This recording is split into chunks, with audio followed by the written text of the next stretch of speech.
Tehran समेत Iran भर में यौमुल कुद्स पर रैलियां, आला ईरानी क़यादत समेत बड़ी तादाद में लोगों की शिरकत। तेहरान में इनकलाब स्क्वायर पर अल कुद्स रैली में धमाका, बेखौफ शहरी नारे तकबीर बुलंद करते रहे।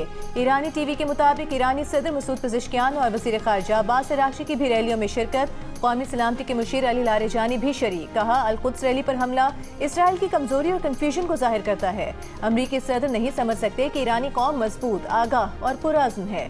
ईरान पर इसराइली और अमरीकी हमले जारी, करज और तेहरान में धमाके। इसराइली फौज का इसराइल का 24 घंटों पर में ईरान पर 200 से ज़ायद अहदाफ पर हमलों का दावा। कहा, लड़ाका तैयारों ने बड़े पैमाने पर 20 हमले किए, जिनमें मुख्तलिफ फौजी तनसीबात को निशाना बनाया गया।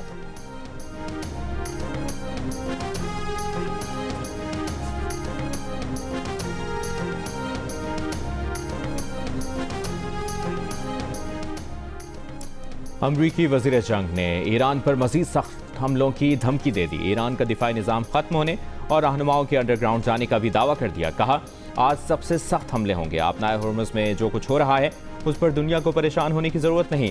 अमरीकी सेंटकॉम का दावा है कि ईरान में 6000 अहदाफ को निशाना बनाया गया। 60 बहरी जहाज़ और बारूदी सुरंग बिछाने वाली 30 कश्तियाँ तबाह कर चुके हैं। Chairman joint chief of staff general Duncan ने कहा, आज जंग का 14वां दिन है। आज का दिन बहुत भारी होगा।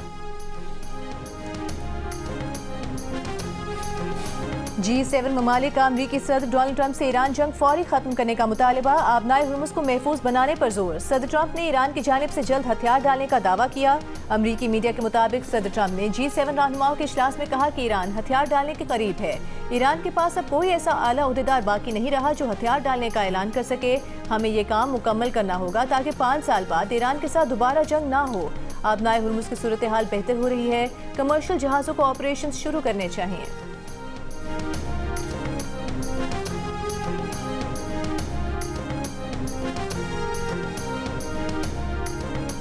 ईरानी पासदारान इनकलाब का अमरीका के तैयारा बरदार जहाज़ USS इब्राहिम लिंकन को मिसाइल हमलों से शदीद नुकसान पहुंचाने का दावा।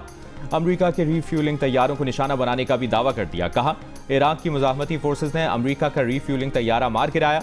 अमरीकी सेंटकॉम की रीफ्यूलिंग तैयारे गिरने के वाक़े में अमले के 6 में से 4 एहलकारों की हलाकत की तस्दीक। कहा, तैयारे का नुकसान जारियत या फ्रेंडली फायर की वजह से नहीं हुआ। वाक़े की वजूहात जानने के लिए तहकीकात जारी।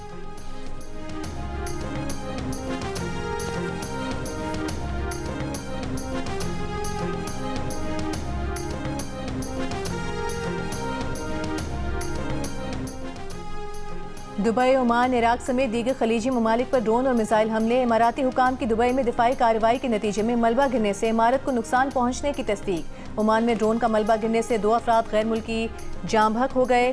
सऊदी वज़ारत दिफा का आज 56 ड्रोन्स को फ़ज़ा में तबाह करने का दावा। कहा, रियाद के सिफारती इलाके को निशाना बनाने की कोशिश करने वाला ड्रोन भी मार गिराया।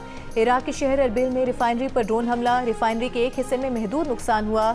बहरीनी वज़ारत दिफा के मुताबिक अब तक ईरान के 115 मिसाइल और 191 ड्रोन तबाह किए हैं। तुर्की के ईरान की जानिब से मिसाइल हमले की तस्दीक। कहा, नेटो के दिफाई निज़ाम ने मिसाइल को नाकाम बना दिया।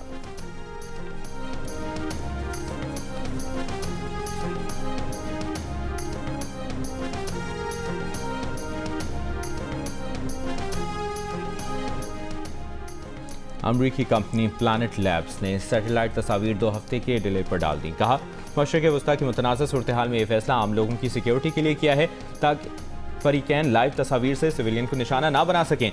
सैटेलाइट तस्वीर उमूमन लाइव ही जारी होती हैं। प्लानट लैब्स के मशरिक़ वस्ता की तस्वीर को 2 हफ्ते ताख़ीर से जारी करने के फैसले ने सवालात खड़े कर दिए।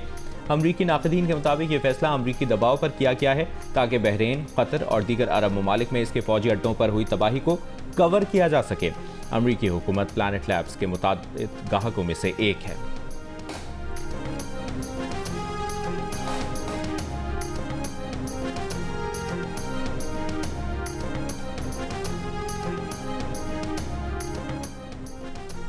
आबनाए हुर्मुज़ की बंदिश और बहरी जहाज़ों पर बढ़ते हमलों के बायस खाम तेल की कीमतें में इजाफा जारी। ब्रेंट की कीमत $103 फी बैरल तक पहुंच गई। अब से थोड़ी देर पहले मामूली कमी के बाद $101 पर देखी गई।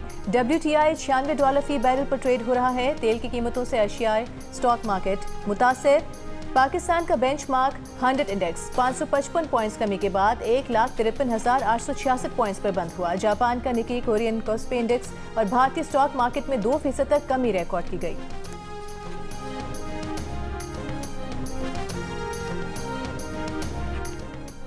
वज़ीर आज़म शहबाज शरीफ का आलमी मंडी में तेल की कीमतें बढ़ने के बावजूद पेट्रोलियम मसनूआत की कीमतें न बढ़ाने का फैसला। वज़ीर आज़म ने कहा, आम आदमी पर बोझ कम करने के लिए पेट्रोलियम मसनूआत की कीमतों में इजाफा नहीं किया जा रहा। आबनाए हुर्मुज़ बंदर से रूसी तेल की मांग बढ़ गई। रूस रोज $150 मिलियन का तेल दुनिया को फरोख्त करने लगा। अमेरिका ने जंगी सूरत हाल और आबनाए हुर्मुज़ की बंदर से तेल की कीमतों पर पड़ने वाला दबाव कंट्रोल करने के लिए रूसी तेल की फरोख्त पर आयद पाबंदी आर्जी तौर पर उठा ली है। अमरीकी जरीदे फाइनेंशियल टाइम्स ने लिखा कि रूस ने हालिया दिनों में सिर्फ चीन और भारत को जो तेल बेचा है उस पर सिर्फ टैक्स की मद में $2 अरब कमाए।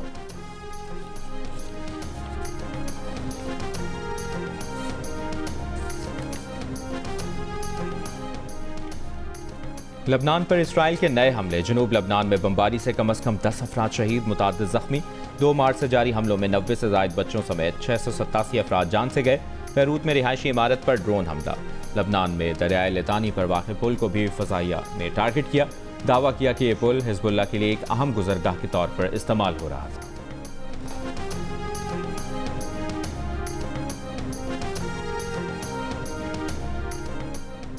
पाकिस्तान खित्ते में अमन के मुश्तरका मकसद के हुसूल के लिए कोशिश जारी रखेगा। वज़ीर आज़म शहबाज शरीफ का सऊदी अरब के साथ मुकम्मल यकजहती का इजहार। सऊदी वली अहद मोहम्मद बिन सलमान से मुलाकात में वज़ीर आज़म शहबाज शरीफ ने खित्ते में हालिया पेशरफ्त पर तबादला ख्याल किया।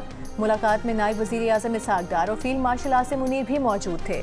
वज़ीर आज़म दौरे सऊदी अरब के बाद वापस वतन पहुँच गए।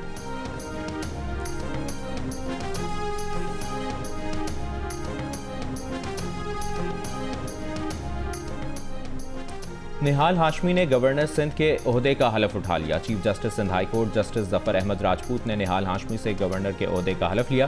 तकरीब से पहले नामजद गवर्नर निहाल हाशमी ने वज़ीर आला सिंध मुराद अली शाह से मुलाकात की। अफगानिस्तान की बिला इश्तियाल कार्रवाइयों के जवाब में पाक फौज का ऑपरेशन गज़ब दिल हक जारी। सिक्योरिटी ज़राए के मुताबिक शिमाली वज़ीरिस्तान के करीब सदत गांव में दहशतगर्दों की कोशिश को नाकाम बना दिया गया। 12 और 13 मार्च की दरमियानी शब पाक फौज ने कार्रवाई में अफगान तालिबान और फितनल खवारिज के 4 दहशतगर्द ठिकानों और फौजी तनसीबात को निशाना बनाया। कंधार में तरावो दहशतगर्द कैंप्स को तबाह कर दिया। पक्तिया में शेर नाव दहशतगर्द कैंप को निशाना बनाया। काबुल में 313 कोर के इंफ्रास्ट्रक्चर को तबाह कर दिया गया। फजाई कार्रवाई में एयरफील्ड की ऑयल स्टोरेज साइट, मुनिका लॉजिस्टिक इंफ्रास्ट्रक्चर तबाह।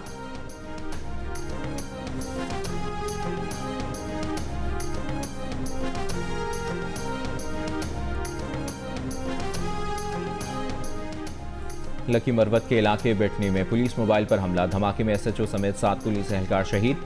सदर आसिफ अली जरदारी, वज़ीर आज़म शहबाज शरीफ, वज़ीर दाखिला मोहसिन नकवी की धमाके की मसम्मत। शहीद एहलकारों को खिराज अक़ीदत पेश किया। जख्मी पुलिस एहलकारों की जल्द सेहतियाबी के लिए दुआ की। वज़ीर आला KPK सुहेल आफरीदी ने धमाके की मसम्मत करते हुए IG पुलिस से वाक़े की रिपोर्ट तलब कर ली।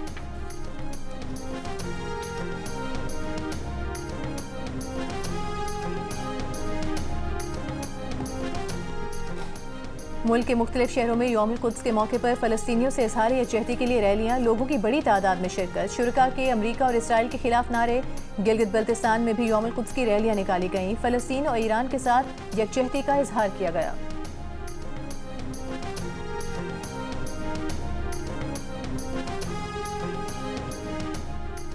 इसराइल ने आज भी मस्जिद अक्सा में नमाज जुम्मा पर पाबंदी लगा दी। मस्जिद अक्सा के सहन में नमाज जुम्मा की अदायगी नहीं की जा सकी।